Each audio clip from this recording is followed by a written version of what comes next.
So, so here's the thing that has become very popular in the in the layman's literature in the last year or so. There is a very clear connection, and when I was in my doing my research, and when I was at McGill or the University of Montreal, if someone had told me what I'm telling you today, I would not have believed it.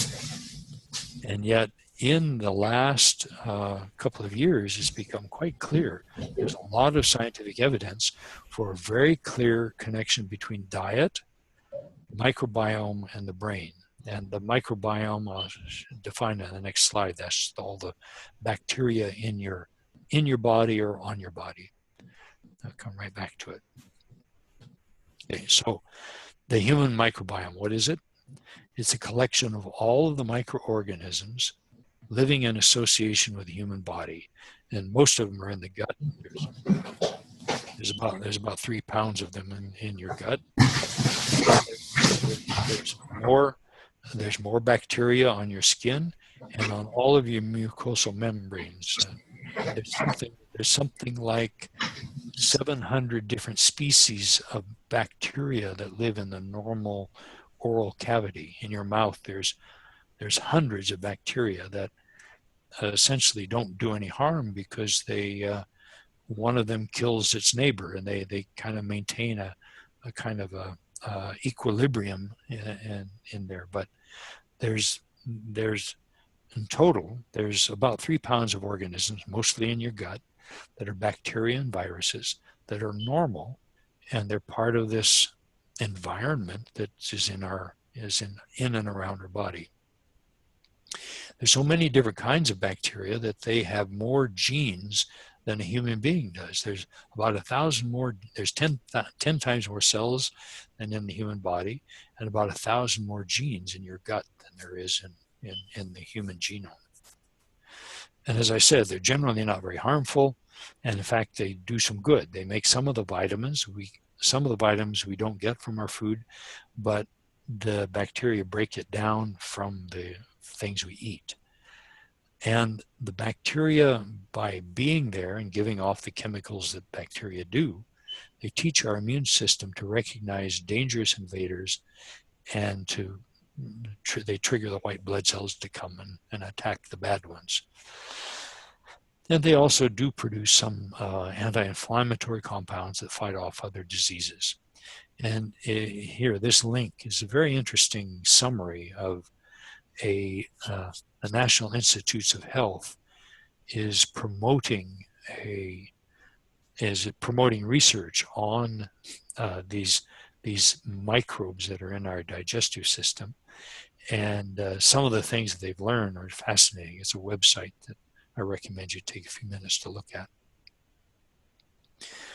So if we go on about the microbiome in your gut, it turns out that changes, not so much in any one bacteria, but changes in the relative concentrations of different bacteria are correlated with disease states. But at the same time, healthy individuals can differ remarkably in the kind of microbes that occupy. And the study was done with 15 different spots on your body: the gut, the skin, and the mucous membranes. And you may have very different bacteria than I have, and yet we're both healthy. And so we're just now trying to understand how that can be and why it can be. But we're also getting to learn some very intriguing things.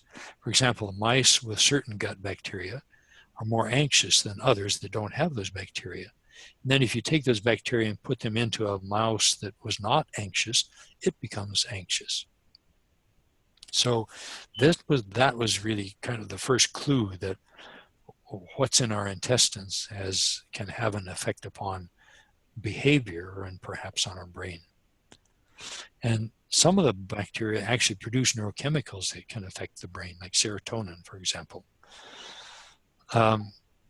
And now, and I'll come back to this in a minute, the bacteria in the gut during youth may be related. The kind of bacteria in the gut is correlated with the development of autism.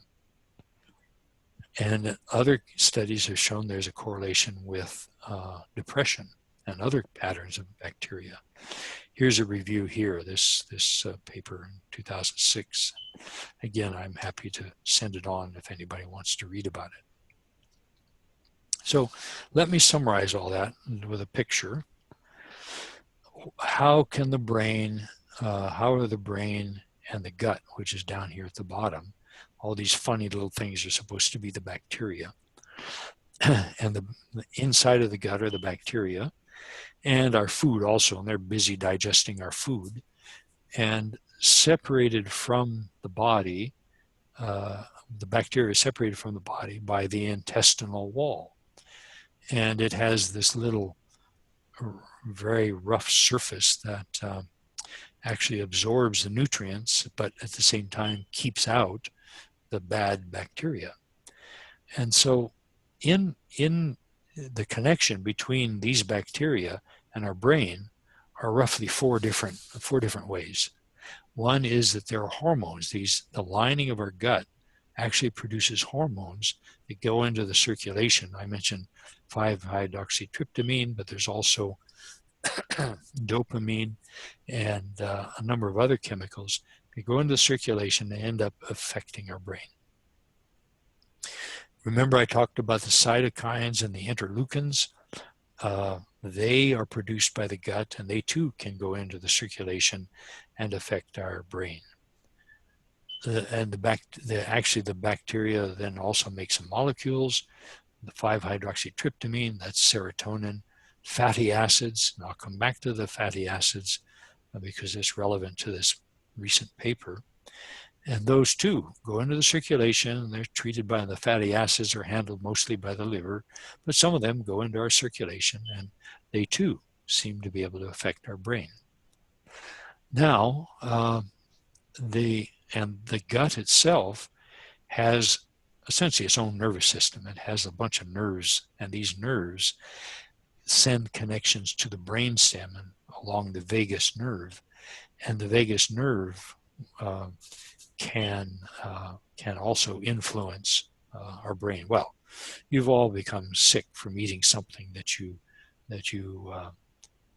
doesn't agree with you, and that feeling of nausea and finally triggering of the vomiting reflex, that is triggered.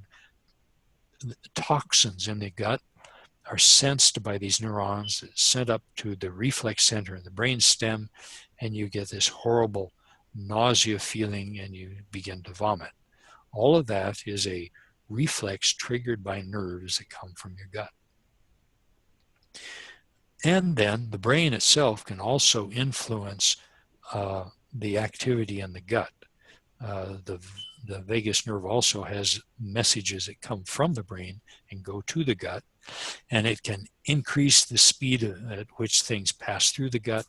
Many of you know that under periods of anxiety, some people will get diarrhea, and there's probably many of you probably have an acquaintance with ulcerative colitis. And it appears now that there is a very significant level of stress and anxiety in those individuals, and that stress and anxiety actually triggers changes in the intestines that increase motility, and it increases the secretions and so on, and actually modifies the environment within the gut. So the brain has some say about what happens in the gut, and the gut seems to have quite a bit of say about the environment influencing the brain. Now, 10 years ago, I would not have been telling you that. I'm perhaps an overly conservative scientist, but 10 years ago, information to support what I've just told you didn't exist. And there were some hints of it, but it wasn't as black and white as it is today. So let's go on. Here's another nice summary slide that came from that same reference. And we can generalize and say that our environment affects the bacteria in our digestive system. And when you think about it, it's obvious. The things we eat, well, some of the things we eat are more acid than others, and so the acidity influences which bacteria will take over our digestive system. Or if we eat a lot of milk products, perhaps there will be bacteria that preferentially digest the sugars and the fats that are in milk. As I already mentioned, stress and exercise and our psychological state have an impact upon how fast digestion is happening, how effectively we digest things. There are impact of stress and exercise on our digestive system. My granddaughter is doing a science project in which she is studying rats that have been exercised, that voluntarily have access to exercise, versus other rats that sit in a cage without access to an exercise wheel. And it turns out simply having access to exercise changes not only the makeup of what's in your digestive system, but it changes the genes within the digestive system, so that there seems to be long-term effects of exercise on the digestive system. Obviously, if you live in North America, if you live in North America, your diet is different than if you live in Africa, and even the European or the Mediterranean diet is known to be quite different than the way we eat in North America.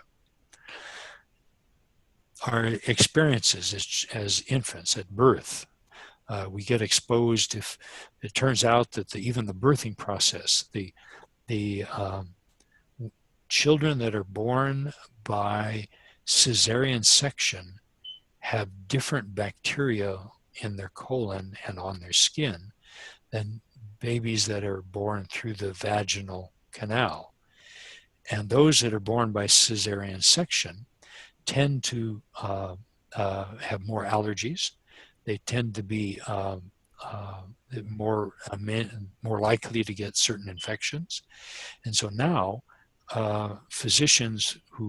some physicians who give cesarean delivery take a swab from the vagina of the mother and wash the newborn baby with the swab from the vagina in order to deliver the appropriate bacterial mix to the skin of the newborn infant. And similarly, nursing versus bottle-fed children seem to have different bacteria in their digestive system as well. And we know that with age that the bacteria in the gut change. Is it because we change our diet with age? It's not clear, but there are differences as a function of age as well.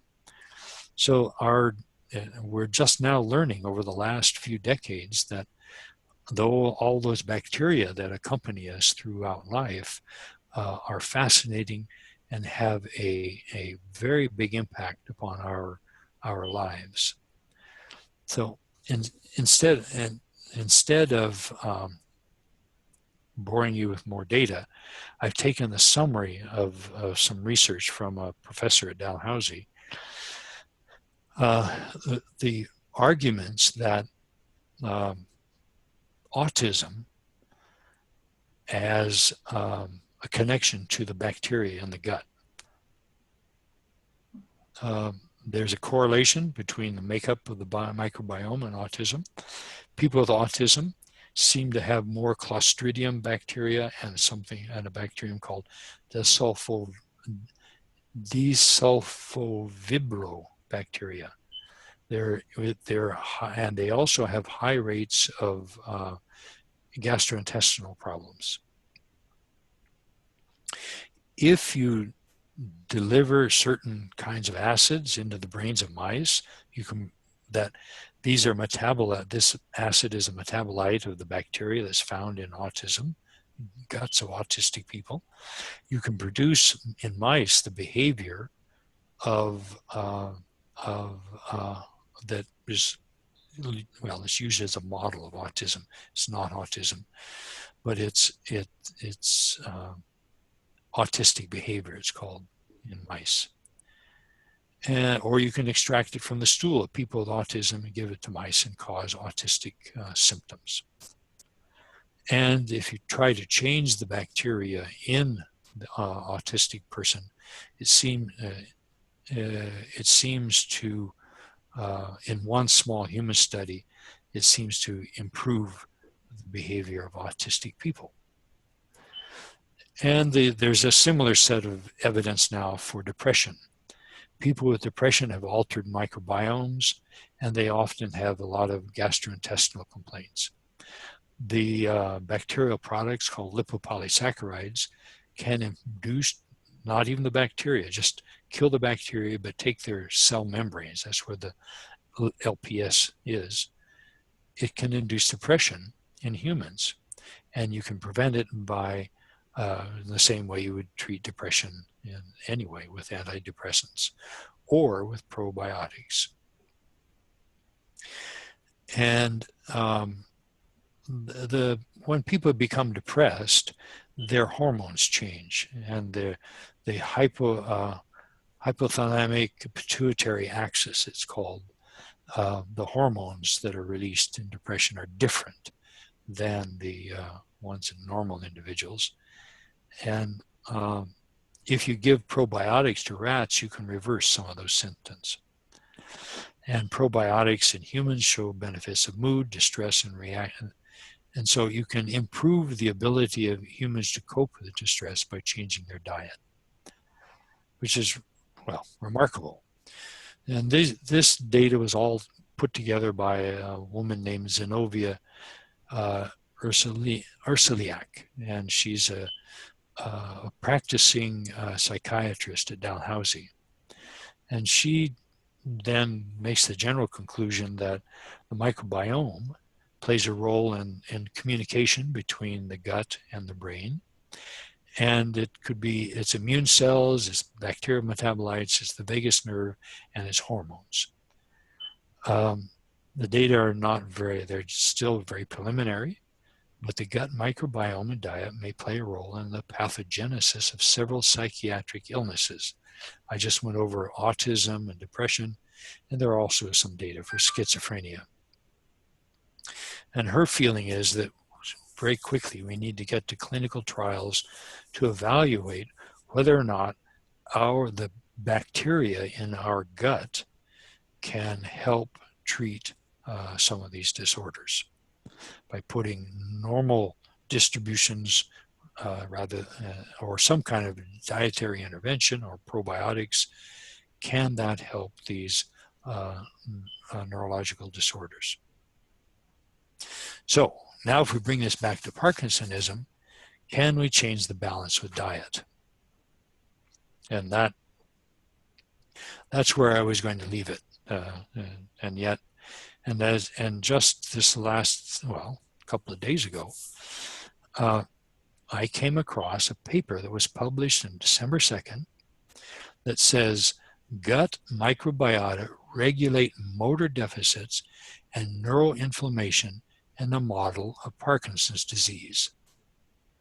There's a huge bunch of authors, there's a bunch of scientists that are mostly ones in Sweden, but the rest of them are distributed across the United States.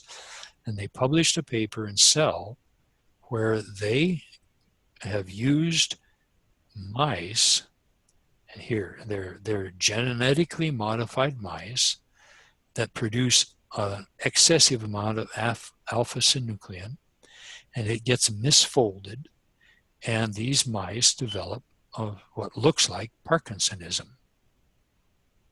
So what they did, and before I tell you what they did, I'm going to jump right to the conclusions. They feel that what is in the gut of these mice promotes the alpha-synuclein mediated motor deficits and the brain pathology.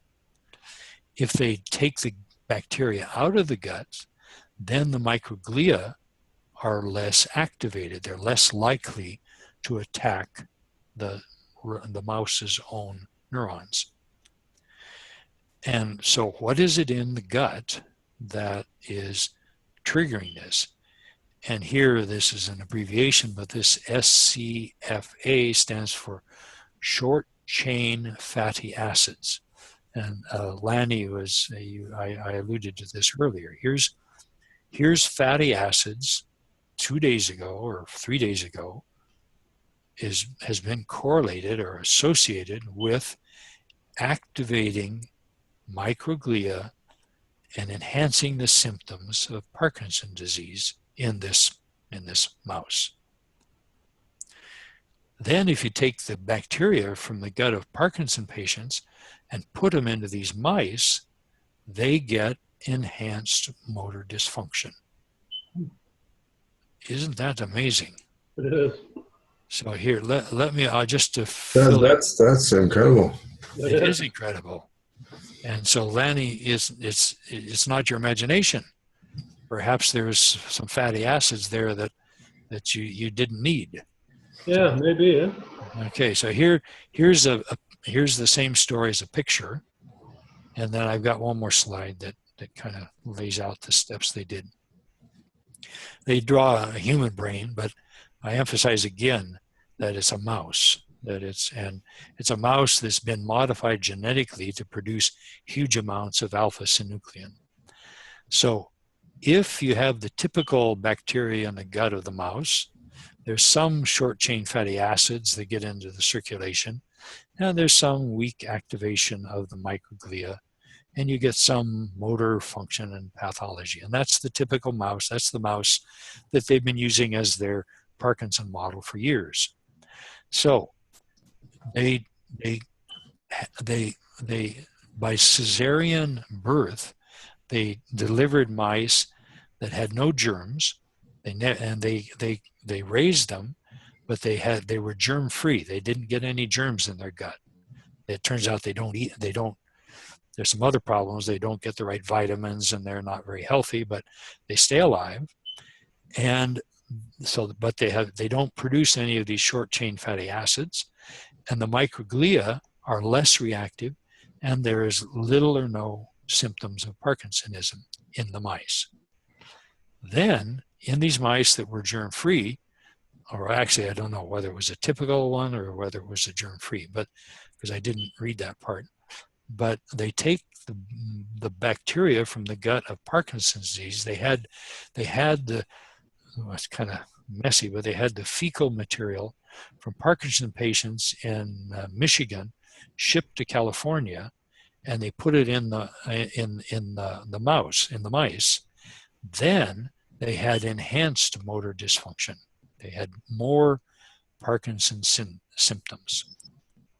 So that just, well, I wouldn't have believed this 2 weeks ago. So in summary, and I've got 2 more slides, and here's I call them the author's ideas. It was in their discussion where they say that what they think is happening is when the gut bacteria break down dietary fiber, they produce molecules called short chain fatty acids, such as acetate and butyrate. Previous research has shown that these molecules also can activate the immune responses in the brain.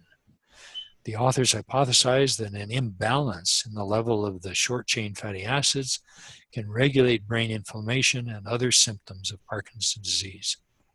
Indeed, in their germ-free mice, when they were fed these short-chain fatty acids, the cells called microglia in the mice's brains became activated. And then it's this inflammatory process which can cause the neurons to malfunction or even die.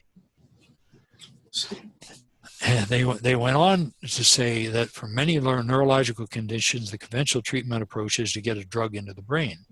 However, if Parkinson's disease is indeed not solely caused by changes in the brain, but instead by changes in the microbiome, then you may just have to get drugs into the gut to help patients, which is much easier to do. So maybe there are drugs, I don't know, maybe there are drugs that reduce the amount of short-chain fatty acids. They have drugs that reduce cholesterol levels.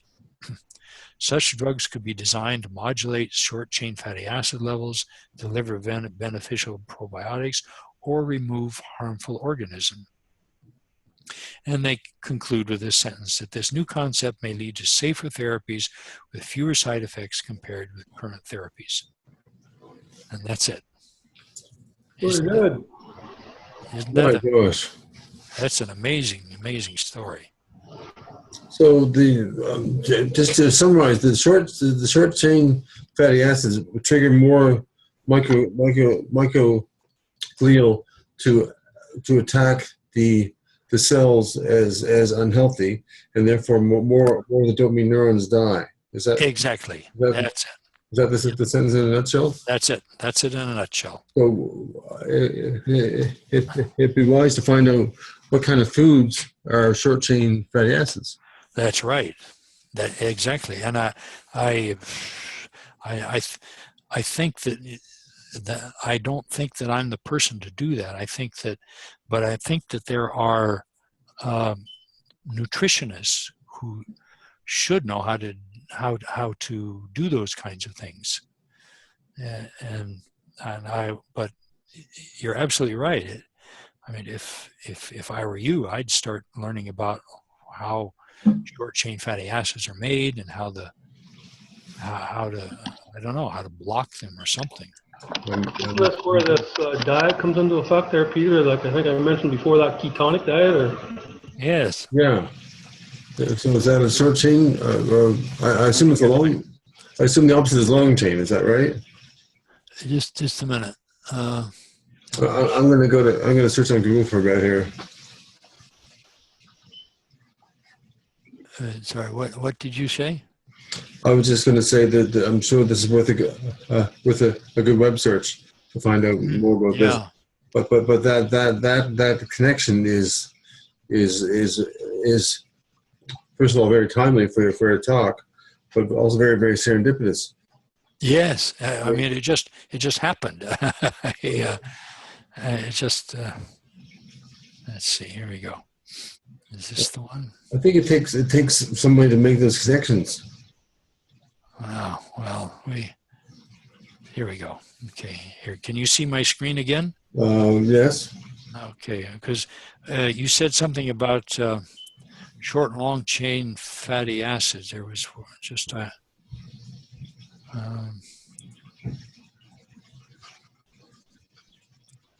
Where did I there was a sentence here.